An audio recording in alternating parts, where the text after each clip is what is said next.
آؤ بچوں سنو کہانی۔ یہ کہانی ہے پرانے زمانے کے دو دوستوں کی۔ دونوں کاروبار کے سلسلے میں اپنے ہمسایہ ملک گئے۔ شروع میں تو انہیں کوئی خاص روزگار نہ ملا اور وہ چھوٹے موٹے کاموں سے گزارا کرتے رہے۔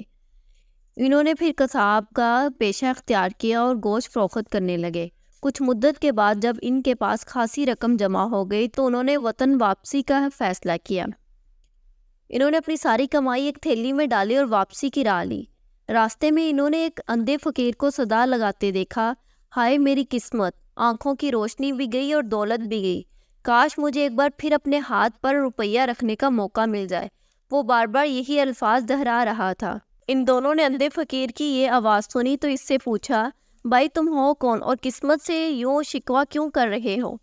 اندھے فقیر نے ایک بار آ بھری اور کہا، کیا بتاؤں بھائیو، ایک وقت تھا میں بھی تمہاری طرح سکھی تھا، میری بھی بہت سی جائیداد تھی، میری بدقسمتی کے سب کچھ تباہ ہو گیا اور میں امیر سے فقیر ہو گیا۔ ان دونوں آدمیوں میں سے ایک نے کہا، مگر تم یہ کیوں کہہ رہے تھے کہ کاش ایک بار پھر اپنے ہاتھ پر روپیہ رکھنے کا موقع مل جائے؟ اندھے فقیر نے کہا، کبھی میرے پاس ہزاروں روپے ہوتے تھے، اب جی چاہتا ہے کہ اپنا نہ صحیح دوسروں کا روپیہ ہی اپنے ہاتھ پر رکھ کر تھوڑی دیر کے لیے جی خوش کر لوں۔ وہ دونوں بہت رحم دل تھے۔ انہوں نے آپس میں مشورہ کیا اور اپنی تھیلی فقیر کے ہاتھ میں تھما دی اور کہا، لو بھائی تم اپنا دل خوش کر لو۔ اندھے فقیر نے ان کا شکریہ ادا کیا اور تھیلی کھول کر سکے ٹٹولنے لگا۔ تھوڑی دیر بعد دونوں دوستوں نے اپنی تھیلی فقیر سے واپس مانگی۔ یہ سنتے ہی فقیر کے تیور بدل گئے۔ اس نے کہا، تھیلی؟ کون سی تھیلی؟ کس کی تھیلی؟ وہ کہنے لگے، بس اب بہت مذاق ہو گیا، ہماری تھیلی واپس کرو، ہمیں وطن واپس جانا ہے۔ فقیر نے تھیلی کو مضبوطی سے تھام لیا اور کہنے لگا، کیا زمانہ آ گیا ہے، ساری عمر بھیک مانگ کر میں نے پیسہ جمع کیا اور تم میری عمر بھر کی کمائی چھیننا چاہتے ہو؟ اتنا کہہ کر فقیر چل دیا۔ ان دونوں نے فقیر سے اپنی تھیلی چھیننے کی کوشش کی تو وہ زور زور سے چلانے لگا، ارے لوگوں مجھے بچاؤ، یہ ڈاکو مجھے لوٹ رہے ہیں۔ فقیر کی چیخ پکار سن کر لوگ دوڑے چلے آئے اور ان دونوں کو ڈاکو سمجھ کر پکڑ لیا۔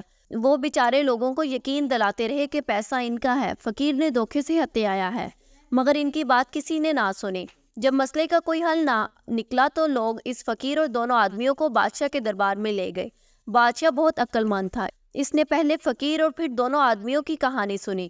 کچھ دیر غور کرنے کے بعد اس نے ایک بڑی سی کڑاہی منگوائی اور حکم دیا، اس کڑاہی میں پانی ڈال کر گرم کیا جائے۔ دونوں آدمی بادشاہ کا حکم سن کر ڈر گئے۔ ان کا خیال تھا کہ بادشاہ انہیں کھولتے ہوئے پانی میں ڈال کر مار دے گا۔ موت کے خیال سے وہ لرز گئے۔ بادشاہ کی سخت گہری اور انصاف پسندی بہت مشہور تھی۔ کڑاہی میں پانی ابلنے لگا۔ بادشاہ نے حکم دیا، تھیلی کھول کر سارے سکے پانی میں ڈال دو۔ بادشاہ کے حکم کی تعمیل کی گئی اور سارے سکے پانی میں ڈال دیے گئے۔ بادشاہ نے سب کو کڑاہی سے دور ہٹ جانے کا حکم دیا اور خود کڑاہی کے پاس جا کر پانی کی سطح کو غور سے دیکھنے لگا۔ تھوڑی دیر بعد بادشاہ واپس اپنے تخت پر جا بیٹھا۔ اس کے بعد اس نے حکم دیا، کڑاہی کا پانی گرا دیا جائے، روپے ان دونوں کے حوالے کر دیے جائے، فقیر جھوٹا ہے، اسے قید میں ڈال دیا جائے۔ بادشاہ کا فیصلہ سن کر دونوں آدمیوں کے دل میں خوشی کی لہر دوڑ گئی۔ بادشاہ فیصلے کے مطابق انہیں ان کا روپیہ واپس مل گیا۔ دونوں بادشاہ کو دعائیں دیتے رخصت ہو گئے۔ فقیر کو قید خانے میں ڈال دیا گیا۔ دربار میں موجود ہر شخص حیران تھا کہ بادشاہ کو ان آدمیوں کی سچائی اور فقیر کے جھوٹ کا کیسے پتہ چلا۔ لوگ یہ بات جاننے کے لیے بے چین تھے۔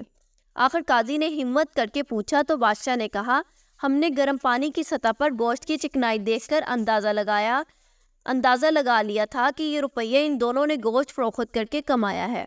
بادشاہ کی یہ بات سن کر دربار میں موجود ہر شخص بادشاہ انصاف پسندی پر اش اش کر اٹھا۔ سچ ہے، سانچ کو آنچ نہیں۔